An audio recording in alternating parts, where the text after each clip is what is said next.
What's going on, family? Listen, we've had a lot of amazing guests on the show, and perhaps you may have never ever listened to those episodes.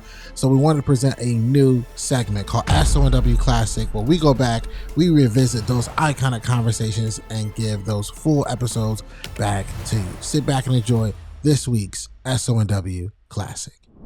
Listen, I'm excited for our next guest because she's a straight up boss. And most importantly, she's going to teach you the game today. Ladies and gentlemen, welcome Alisa Jacobs to the show. How are you doing today, fam? Hello, I'm amazing. How are you? Doing good. First off, tell the audience right now that's listening a little bit about you. Like, take us back to the young Alisa growing up. So I spent time in Boston, time in DC, Maryland, Virginia, really cut my teeth in networking and in building relationships and interning since I could spell intern. And then I lived in LA before. I lived in New York. I'm back in LA. So I've run the circuit a little bit, but I think that that starting point was really always rooted in fierce curiosity and wanting to learn about anything and everything, and a deep passion for people, like actually genuinely caring to hear people's stories. And I think when you talk about networking and relationship building, people always want strategy and tools, but the root of it is actually giving a shit. That's the life hack. The hack is actually asking questions you want to know the answers to, which I know you know as a podcaster. Absolutely. I think that also comes with practice and with reps, right? Because we have such a large audience that is constantly trying to figure out the education, constantly trying to figure out, all right, is this the right next steps for me in my career? Perhaps entrepreneurship is it. What would be your tips for somebody that's thinking about getting an internship? I think there's merit in being paid for your work, right? We all want to be valued and we all want to have microwave success. And especially this generation as a millennial and with Gen Z and everyone else, you want this right now. You want everything you've ever dreamed. You want all the money, all of the clout, all of the status, all of the responsibility until you have the responsibility with no knowledge. And I think that for me, I never looked at internships as giving up free labor. I looked at internships as getting free class. So while I also went to higher education, which some people do, some people don't, I really felt like if I was otherwise going to get my MBA or certificates or go to a conference, and someone is willing to allow me to cut my teeth on their dime, on their time, and have an immense amount of game, it's free game, right? At the end of the day, it is immersing and osmosis in free game. And my first internship was with Norma Kamali at 16 years old in New York, who is a fashion designer, very Devil Wears Prada, but was an amazing experience. But at 16, I told my parents, I'm moving to New York for the summer, come or don't, but I'm doing it. And Mom wasn't super thrilled about it, but it was one of the best experiences I ever had. And it was really intense. I worked 50-hour weeks. I'm pretty sure it was illegal, but I learned so much. But here's what you learn in internships. Yes, you learn knowledge, and yes, you learn game, but you also learn what you don't want to do. Because that's the thing people forget about internships and apprenticeships. It's not just about doing the work, and it's not just about access, it's exposure. And I had a mentor once tell me, if you're on a bad team in a random market as a basketball player, for example, because he was a sports agent, he was like, if you're in the Midwest on a losing team, no matter how good you are, you're not going to get seen. Whereas if you actually play for the A team, love it or hate it, you're going to be seen for whatever you're playing. So when I was in my 20s, even when I had full-time jobs, I was still doing special projects or collaborations or frankly free work to learn. And those things that I did between 21 and 26 are still things that pay in dividends today. Many years later, those relationships are some of the strongest, and there's so much value in that access, that exposure, and that sincerity of relationship, because there's no transaction. It's truly just a sharing of value. Alisa, like for someone that's listening, that's saying that right now, though, that they're saying, okay, I got it, I can get this internship. They want to master the relationship, though, and continue to build on it. What would be some of your best words of advice to continue that relationship? I think having fierce curiosity is something I speak to a lot. Intellectual curiosity, which is what I think formed my DNA and reputation, even as a bit of a polymath across a lot of different categories.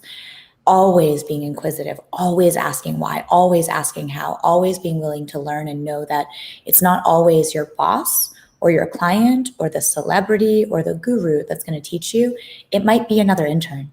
It might be I got great life advice from the cleaning lady at Diageo.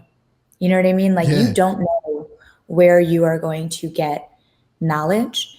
And so with curiosity comes a commitment to a lifetime of being a student and knowing that everyone is a teacher and having the humility to appreciate the lessons from those that aren't necessarily wearing the name card or the title. I think the other piece is having clear growth plans and agendas, because what you don't want to do is get into a relationship where you're just getting taken advantage of either, right? Like you also should be paid for your knowledge and your time and when you have something of value. So you don't want to be in an internship for 2 years unpaid, right? Thanks. So understanding what the mutual goal is, that there's expectations management and a plan in place, because there's always an ask and an offer. And one of the things I talk to people about a lot, and I do it on purpose just to make them uncomfortable, is what's your agenda? Because no one wants to answer that question. The very first thing I always say is, what's your agenda? And the reason is because people have it as this naughty word. It's very taboo, agenda. It's malicious or negative connotation. An agenda is a diary, a calendar, a schedule in most etymology. An agenda is intention and purpose. So if you don't have something on your agenda, I actually trust you less than someone that tells me what their agenda is, whether I like it or not, because you don't have direction if you don't have an agenda. We have this completely manic approach to joy and success. As Americans especially, and workaholics especially, and entertainment industry especially, but globally, we have this association with what happy or sad looks like, what good or bad looks like, what success or failure looks like. And it's just this pendulum swing of mania. And that's not real. What's real is peace. What's real is calm. So real success is when things are in flow and fluid and effective. I've always had multiple jobs. And just because you can doesn't necessarily mean you should. I think it's great to have a diverse portfolio. I think it's important to demonstrate caliber and quality and competency across the board. But what I would tell my younger self is you don't have to do it all by yourself, all at once yesterday. And I sacrificed a lot, because for me, I'm like, but I'm getting the job done and I'm a high performer and I'm having wins. But I wasn't necessarily always taking care of myself or my health or my own needs or mental health or joy. I was working, right? And it's a lie that you can multitask. You can have rapid synapses between them very quickly, but you can't actually think and do multiple things at once. Especially your younger listeners, it's okay to have help. It's okay to delegate. It's okay to lean on folks that are better at you than things, because you are going to be more effective, more efficient, and more lucrative with your time that is spent on what gives you energy versus what takes it away. Facts. I mean, so many value bombs in that. I mean, protecting your energy is key, especially if you're listening to this right now. You're hearing it from her herself, is that, yeah, you can do all these things. You can be this hustler, right? But at some point, you might get tired. How can you, rejuvenate and still be effective? So I'm so glad you touched on that point. And I think what's so unique about you and your story is that you have the ability to connect the dots and kind of see the blind spots that are right in front of us. And I cannot wait to see where you take this. And I'm excited for you. Yo, what you think? I hope you enjoyed today's episode. I want to know what you learned. So if you wouldn't mind, would you take a screenshot of you listening to the podcast on your phone right now? Upload to your Instagram stories, tag me at Shawn Anthony _, and then let me know in that Instagram story what is one thing that you learned. I love hearing from you, my listeners, thought leaders, former or current students all around the world. Let me know, and while you're doing this, go inside the podcast app, subscribe, leave a 5-star review and a 5-star rating. Again, this helps us reach more people. And if you want to be a part of this mission, helping us change the world one person at a time, it makes a massive difference by you leaving a review. Thanks so much. I'll see you next week. And remember, dream it, believe it, go out and get it.